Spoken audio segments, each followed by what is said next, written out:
Hi everyone, thanks for joining our webinar today. My name is Emma Carney, Senior Director of Client Development at SAP Concur, and I'll be your host for this session. So please take a moment to read through the tips on the screen, and we will be sharing a recording of this session with you afterwards to watch on demand. Shadé, we're so delighted to have you join us for another session in our webinar series. I'm sure we'll have quite a few attendees in the audience today who've enjoyed your insights from previous sessions. But for the first timers, would you like to tell us a bit about yourself? Absolutely. Hi, Emma. It's so wonderful to be back. I always love being here and contributing. Now, a little bit about me. My name is Shadé Zahrai. I run Influencia Global, which I founded with my husband, and we have the privilege of working with some of the world's leading organizations, helping their leaders and their teams to embrace change, to change their mindsets when it comes to empowering each other, leadership, communication, emotional intelligence. And we're fortunate to do it with companies all over the world. And it's great because I'm here to share some insights with you from what we've been experiencing, and I hope you find so much value out of it. Amazing. We're clearly very lucky to have you. So in our last webinar, you took us through some invaluable tips to help us avoid common mindset traps and ensure we're making decisions effectively. Building on that, I believe you're going to be exploring the Agile mindset today and how adding this to our toolkit can help better problem solve and to stay flexible during times of change. So I'm sure I'm not the only one who's heard the term Agile being used a lot in recent times. I can't wait for you to dive into this topic. So with that, I'll hand over to you, Shadé. All right. Now, this topic is one I'm extremely passionate about because it is so incredibly relevant for all of us. We are living in an incredibly fast-paced world. We are navigating complexities like never before. Now, in order for us to succeed during such a dynamic environment, a dynamic landscape, it's crucial to develop the ability to focus on what truly matters. Now, not only that, we also need to have the agility to adapt when necessary. And this is where the concept of an agile mindset comes into play. The agile mindset, I'm sure we've all heard of this term at some point, agile. It's very much a buzzword, but it's so much more than that. It's a fundamental skill that empowers individuals and organizations to thrive in the face of change. And it involves understanding, collaborating, and then staying flexible to achieve high-performing results. Now, that sounds great, but what does this actually mean in practice, and why is having an agile mindset so essential? Imagine you're on a journey. You have your destination in mind, but the road is unpredictable. It's filled with detours and unexpected turns. An agile mindset is basically like having a GPS for life and work. It helps you define your destination clearly, adapt your route as needed, and stay focused on the journey's most critical aspects. So, what are the components of an agile mindset that can drive personal and professional success? Well, before we go there, it's really important to understand where the concept of an agile mindset came from. We understand its origins, and in order to do that, we need to understand agile methodology. So you might have heard of the term agile methodology before. Perhaps you're already applying principles in your teams. This concept of an agile methodology, it's all about being flexible, being collaborative, and it started in software development and project management. It's like this breath of fresh air compared to the rigid ways of traditional project management. It's really turned things on its head. Now, an analogy that we like to use when we train organizations across industries is that of preparing and cooking a multi-course dinner for a group of very, very special guests. And there are 6 principles.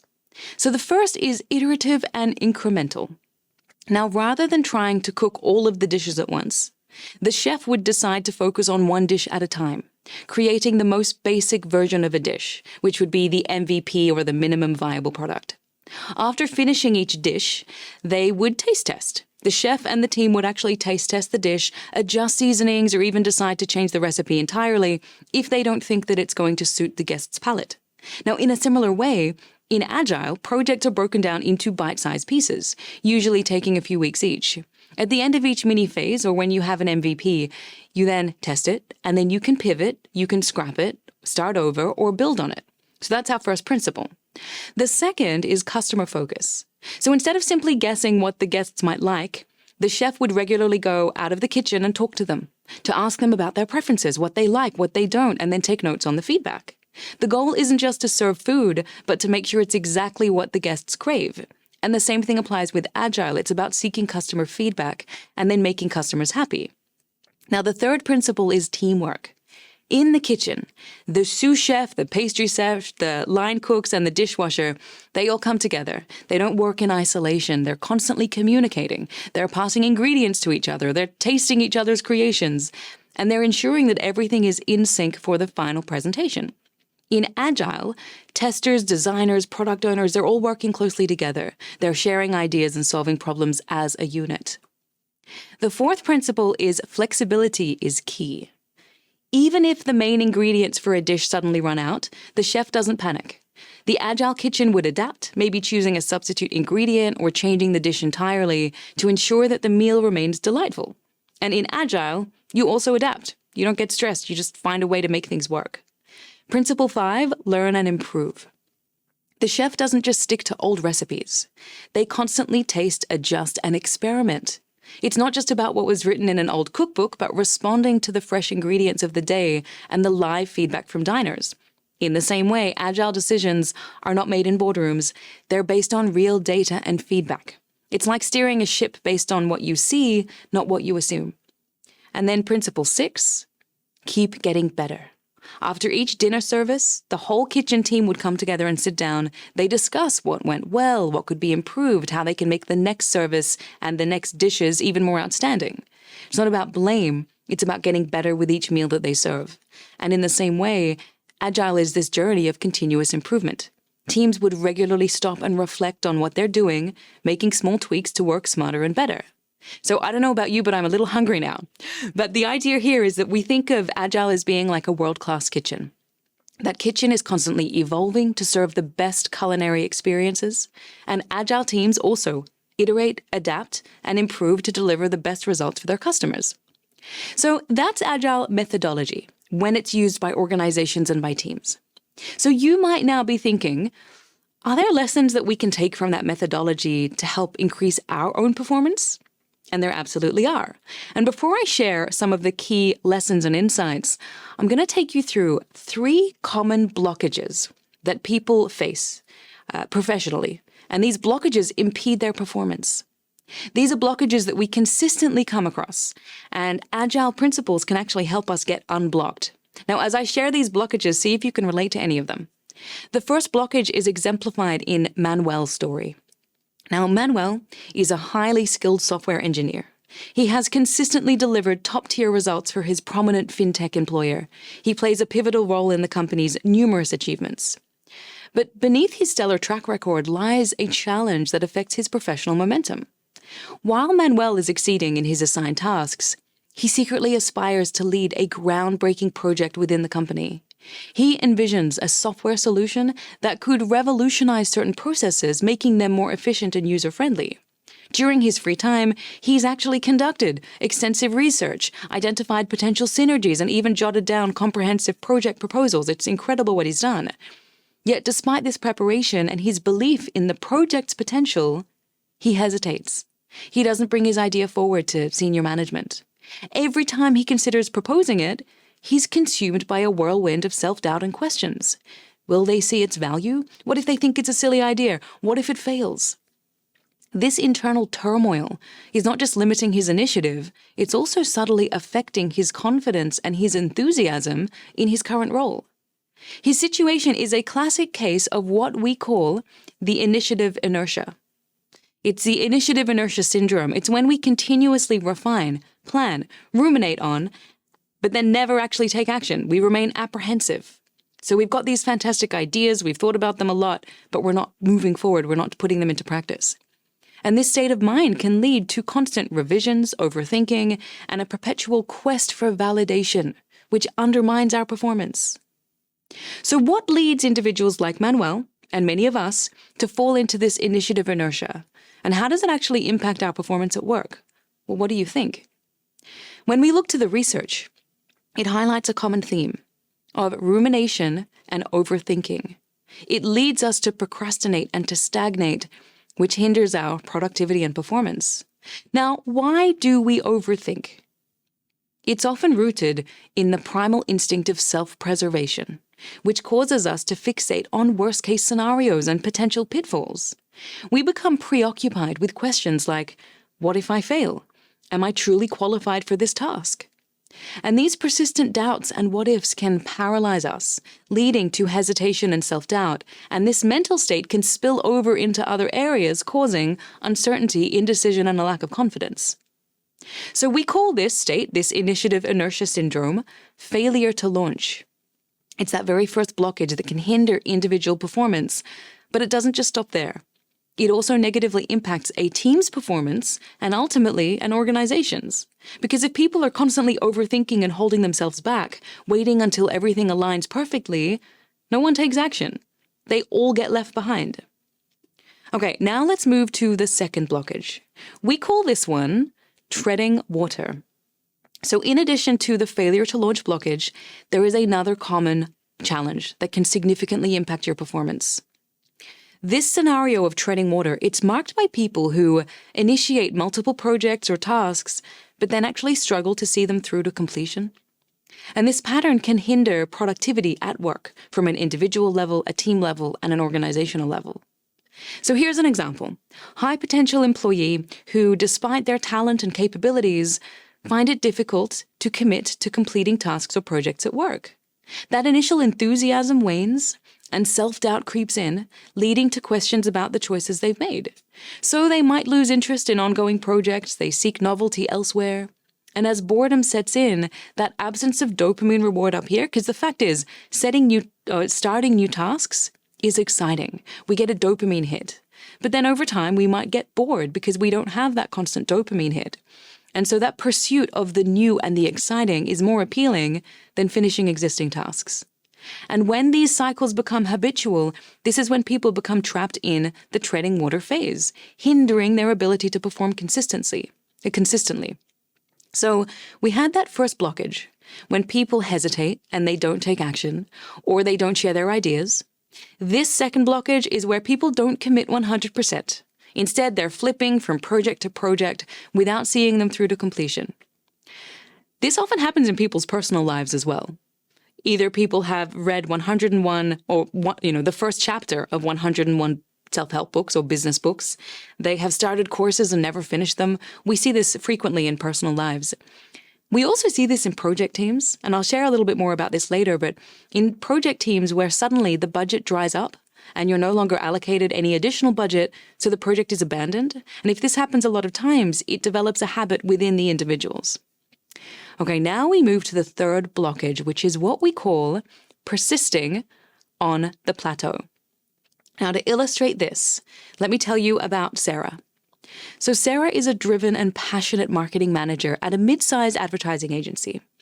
For years, she thrived in her marketing career, always embracing new challenges and taking on projects with enthusiasm. But then she reached a point where she noticed diminishing returns on her efforts. The marketing landscape was evolving rapidly with the rise of digital media, social platforms, data analytics. She started to realize that her traditional marketing strategies were becoming less effective and her clients' needs were changing. Now, despite these shifts that she was aware of, she really struggled to recognize that it was time to pivot her approach and adapt. She continued to rely on the same methods that had worked in the past, hoping that those past successes would continue into the future. So this blockage really relates to not pivoting when you really should. Have you ever kept working on something even though you know there's a better way? I know I have. Now, there are a few reasons why we do this. The first is the comfort zone bias. So in Sarah's case, she was comfortable with her existing methods. She knew how to do them. She'd built her career and reputation on these strategies, and so moving away from them felt uncomfortable and risky. Her aversion to change kept her tethered to her comfort zone, which hindered her ability to recognize the need for a new direction. When we experience this, it's just easier if we keep doing what we've always done, because it's familiar, it's comfortable, but it doesn't help us. The second is called the sunk cost fallacy. Sarah had invested years honing her skills in traditional marketing, and she couldn't help but think of all the time and the effort that she'd invested into learning her current processes. The sunk cost fallacy is this idea that we should continue on our current path because of all the time or resources we've already invested. But this mentality holds us back from considering alternative approaches. And then the third reason why we do this is change resistance. In Sarah's case, she was set in her ways and hesitant to embrace new technologies, platforms, or methodologies. It's all too hard. But the thing is, when we resist change because we focus on how hard or inconvenient it's going to be, it blinds us to potential opportunities and innovations. Now, the really interesting thing about the persisting on the plateau blockage is that we see this happening a lot in teams, especially in project-related teams. So we talked about project-related teams in the middle blockage, but we also see it here. And I've personally witnessed this myself. If a team has been working towards something for a really long time, they often feel so invested in it because they've already invested time, resources, energy. So they don't want to pivot. They don't want to accept defeat. I personally witnessed a project team in a Fortune 500 financial institution that was millions of dollars over their budget, well over the initial time frame, but the project lead, he was so charismatic, he refused to accept that it wasn't going to be successful. There were clear signs, but he willfully ignored them, along with any expert feedback he was getting that it wasn't going to work. And he kept managing to convince the executive team to continue investing in the project. Tens of millions of dollars later, when the executive team finally realized it wasn't going to happen, the project was defunded and terminated, and the lead was fired along with his team. So it ended up being a huge waste of time. Not only that, a huge waste of resources. Now, when teams do this, the big risk is that they're also missing other opportunities to explore new technologies or methods that could have had an even more positive impact. So the whole organization lags behind.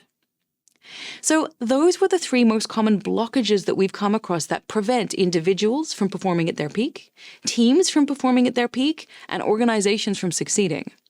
Now, the reason why I shared them is because these are what happen when people and teams haven't embodied the principles of an agile mindset. These blockages are common consequences of what we consistently see around the world with organizations of all sizes. When you don't embrace an agile mindset, you get stuck. So let's understand more about what an agile mindset really is. An agile mindset at its core is about challenging your preconceived beliefs about what's possible. It's about shifting from can't be done to how can this be done? It's about transforming how you work, enhancing your relationships, and optimizing your performance. It takes the mindset required from agile methodology, which we explored the principles of earlier, and then applies it to any task or situation. And what I think is so wonderful about an agile mindset is that it can drive personal and professional success. There are specific components of an agile mindset that can help you address each of the primary blockages I just shared. And in this way, it's a mindset that's a highly valuable and practical tool. So let's explore what these are. If we start with the failure to launch blockage, where if you recall, that's characterized by perpetual research and preparation without taking action. So what principle of agile mindset can combat this? Well, the principle is refined focus, defining what is truly important. This is the foundation of an agile mindset. It's about sifting through all the noise to really zero in on what's most critical, what's most crucial, identifying your priorities and understanding what truly matters to you, your team, and your organization. You remember when we explored the principles of agile methodology and the first was iterative and incremental? So rather than the cook trying to cook all the dishes at once, or the chef, they would focus on just one dish at a time, creating that MVP or the minimum viable product, the most basic version of the dish. This allows them to test and refine before putting too many resources into one thing. With an agile mindset, we do the same thing. We begin with the most crucial goals. You don't need to know every detail or have a complete plan. You start with what's essential right now. And here are two examples. The first is about a team. So imagine that you are a project manager with a team handling multiple projects. To apply an agile mindset, you start by identifying the most critical project goals that align with the company's overall objectives. You don't get bogged down in the detail, you focus on what will deliver the most significant impact. So that's at a team level. At an individual level, we all know that we have a very long list of tasks on our to-do list. I personally have a never-ending to-do list, which I think we all experience. So applying an agile mindset means recognizing which tasks are truly essential for achieving your quarterly or annual goals. You prioritize those tasks, and then you try and delegate or delay any less critical ones. This ensures that you're taking action and you don't get crippled by overanalysis. Next, the treading water blockage. This was where individuals struggle to complete what they start. Do you ever feel like you're forever busy, but not actually very productive? I get to the end of the day sometimes and I experience this where I think, gosh, I was so busy today, but what did I actually achieve? This is a classic symptom of this blockage. The principle of Agile Mindset that can help alleviate this is simply meaningful momentum. It's completing what you start, which is extremely obvious. It's not about being busy. It's about being productive. There is a core difference between the two. So instead of merely checking tasks off your to-do list, you want to focus on completing meaningful work that aligns with your goals. Prioritize tasks that move you closer to your destination. This incremental approach helps you avoid the cycle of starting and then abandoning projects. A team example relates again to a project milestone. Let's say you're in a software development team. Instead of working on numerous features simultaneously, the team might focus on completing one crucial feature before moving on to the next. This ensures that valuable, useful features are delivered sooner, which follows that agile principle of an MVP or minimum viable product. And then for individuals, let's use the example of meeting deadlines. When working on a report or a presentation, an agile mindset would involve focusing on finishing the core content and the key messages before perfecting the formatting or the design. This way, you're able to meet your deadline with a valuable finished product. And then lastly, persisting on the plateau. This is that challenge of struggling to pivot, which involves difficulty in recognizing when to change direction or quit. And it can be tough, but it can be addressed through adaptability and the feedback-driven nature of an agile mindset, specifically what we call Agile Adaptability, recognizing when to pivot. We know that life and work are full of unexpected twists and turns. An agile mindset encourages you to be adaptable, just like a GPS app that reroutes your journey to avoid traffic. You need to be able to shift gears when needed, to be open to change, to accept feedback from various sources, and assess risk at each stage. It means knowing when it's time to change course, adjust your plans, or even pursue a completely new direction if you want to remain relevant and competitive. It requires you to be detached. So a team example, again, a product development context. Consider a situation where market conditions change and customer preferences shift. An agile mindset would prompt you to pivot by redirecting resources to develop a different product or modify an existing one to stay competitive. And an individual example, suppose you're managing a long-term project and midway through you discover that customer requirements have significantly evolved. An agile mindset means recognizing the need to pivot the project plan, adjust deliverables, and incorporate the new requirements seamlessly. Now, here's the really interesting part. You already use agile mindset principles. You already apply these concepts in your everyday life. Let's examine how you achieve your daily goals. When you wake up and get ready for work, you complete a series of tasks between waking up and then leaving the house. And it might involve making coffee, brushing your teeth, getting dressed, and grabbing your breakfast. But what if you oversleep and then you have limited time? What do you prioritize and what can you afford to skip or adapt? In these moments, you pivot and adjust your routine. So you might skip the coffee and the breakfast because you can buy them at work, but you still brush your teeth quickly and then get dressed. You are forced to adapt to changing circumstances. And this natural ability that we all have to adjust and prioritize demonstrates our innate agile thinking. And it doesn't end there either. Once you're out the door, your goal is to commute to work as quickly as possible. How do you know which route to take? Let's say there are 3 different routes to get to work and you don't know which one to take. Well, if you're like me, you're going to turn to a GPS app on your phone to tell you where is the traffic, which one will get you there sooner. These applications operate on agile principles. They're continuously assessing traffic conditions and providing real-time route adjustments. If there's a traffic jam or an accident, the app will pivot and guide you through an alternative path to reach your destination faster. This is the essence of an agile approach applied to technology. And these everyday actions that you take demonstrate how agile thinking, prioritization, and adaptability are an integral part of our lives and completely unnoticed most of the time.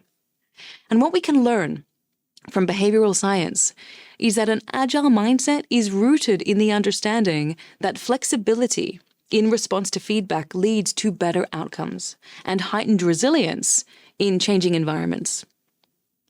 The other benefits of agile methodology is that it offers us fantastic tools that we can use to help us combat the blockages that I spoke of earlier, those three, and also prevent us from getting stuck. So before we wrap up our time, I want to share with you two brilliant approaches, simple techniques and tools to help you and your teams gear yourself towards taking action in the face of uncertainty and to make sure you're continuously progressing. Now, if you use agile methodology already in your organization or your team, you might be familiar with these. No use sharing them again. Scrum and Canband. Two fantastic techniques. So let me take you through. I actually use these in my personal life as well. So think about how you can apply these tools not only to your workspace, but actually to your personal endeavors, your personal goals. So the first is to help us address the first blockage of failure to launch. And it helps us define what's truly important, using what's called Scrum.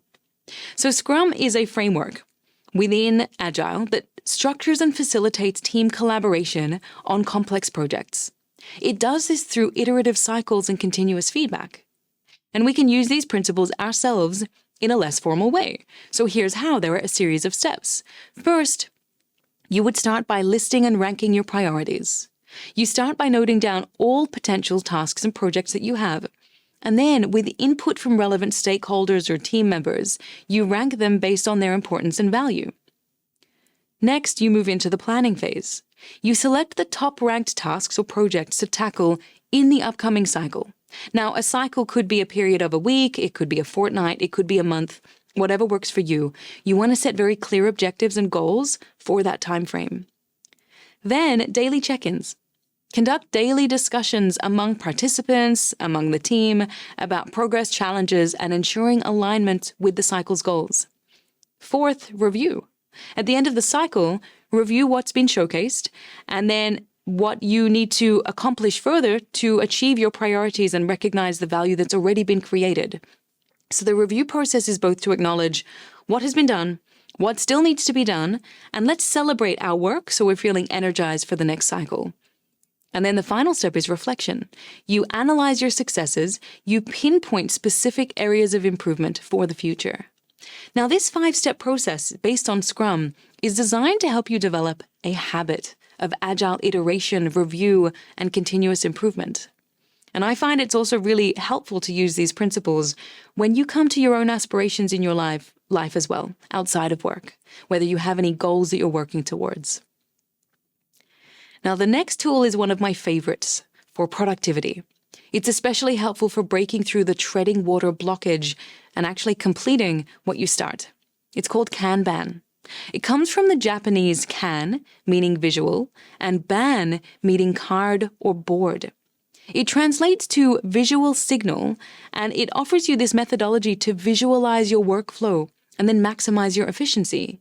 It makes sure that work is completed, and it's fantastic for anyone like me who loves their to-do lists. I'm a very visual person, so this works really well for me. So here's how you use it. You simply set up your own Kanban board. You can even do this in a document or in a notebook, but having a board like a whiteboard is fantastic. There are 3 columns representing 3 stages of work. So you have to do, you have in progress, and then you have done. You then use cards or sticky notes or post-it notes, whatever you want to represent individual tasks. You put them in the to-do or the in-progress column, depending on their status. Every morning and afternoon, you review your tasks. You then move them from to-do and in progress, you move those that are to-do into in progress when you've moved some from in progress to done. And the idea here is that you want to be focusing on those in the in-progress column before pulling in new to-dos.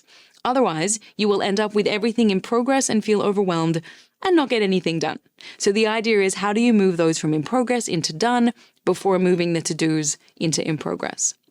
What's really fascinating about this is the behavioral science behind it.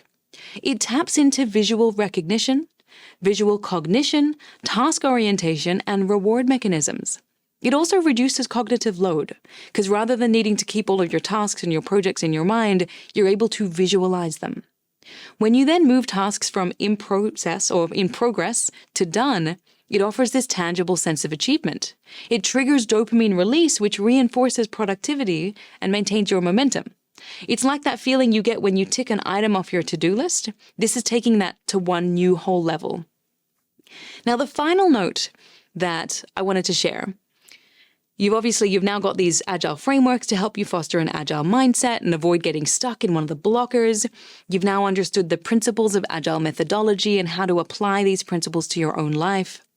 The one final note that's worthwhile highlighting is that it's not just about speed and efficiency. It's easy to think that an agile mindset is just about getting more done and getting the right things done.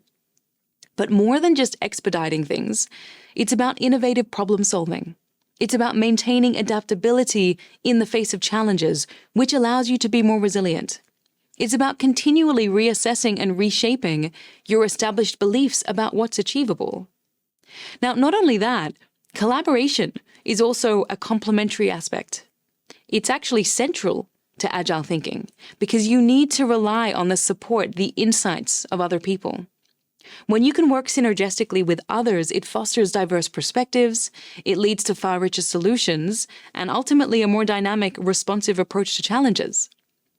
As I always say, the agile mindset isn't just a business strategy. It's a life strategy. It's about embracing change, completing meaningful work, and making sure that you stay relevant. So with that, I'd like to thank you so much for joining me today. I hope there were valuable takeaways that you gleaned during our time together and that you can take them and apply them in your lives, both personally and professionally. And now I'd love to hand back to Emma and open up for questions. Thank you, Shadé. That was brilliant. I know as a person who's got 1 million projects in my head right now, I will definitely be trying Canband. I think we've had a few questions come through on the chat. So first up, can you have an agile mindset if you don't follow an agile methodology? You absolutely can. This is a great question. You can absolutely have an agile mindset without strictly following those agile methodology principles or frameworks. So I did share 2 frameworks that are very, very helpful. But beyond that, the idea of the agile mindset, it's really just emphasizing adaptability, continuous learning, and then responsiveness to change. And these are valuable skills in your career development, if you're in leadership positions, if you're working with teams. So they're valuable skills that all of us can develop to help us become more effective in our lives and at work. It's about defining your destination, where you want to get to, adapting your route in response to what you face, and then staying focused on what's most important.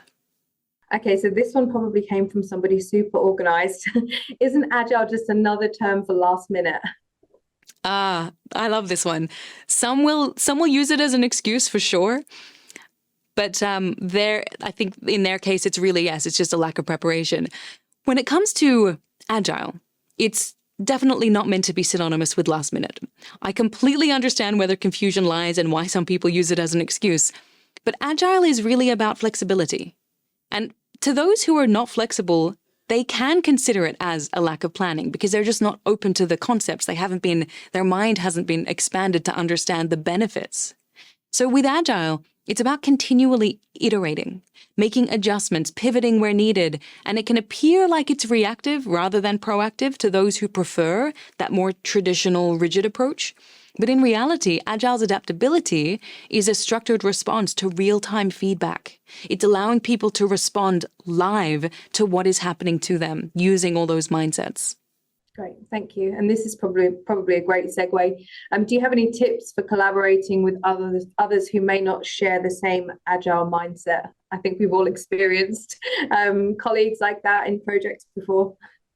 Oh, yes. And it can be so tough. It can be so challenging when we're working with those who may have a much more rigid mindset and are really holding on to that because that's their safety net. The first tip I would have is to have empathy towards these people.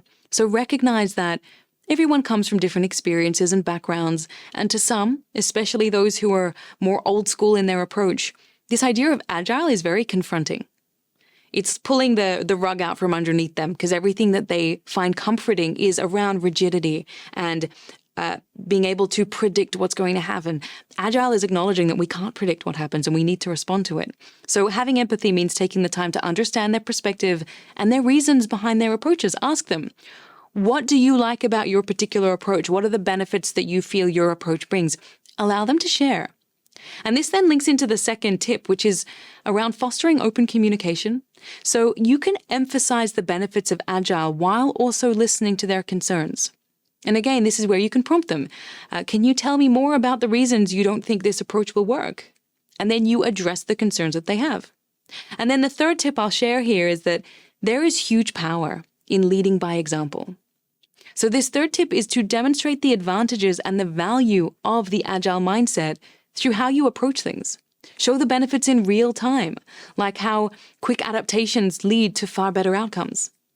This can help others get on board because they won't feel as threatened and they're able to witness the impacts directly through you. You're essentially role modeling the benefits. Wonderful. Thank you, Shadé. That was so insightful. And as always, you challenged some of my thinking and I've maybe felt a little bit attacked in there at some points, but that just gives me something to take away and work on.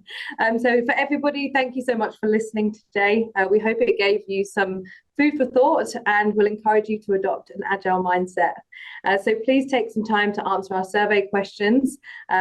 Also, you can see a quick overview on SAP products coming up next and how to automate and simplify expense processes to give you more visibility and into your company spend. So thank you so much for joining. And once again, thank you, Shadé. Thank you so much, Emma. It was a wonderful delight to be here.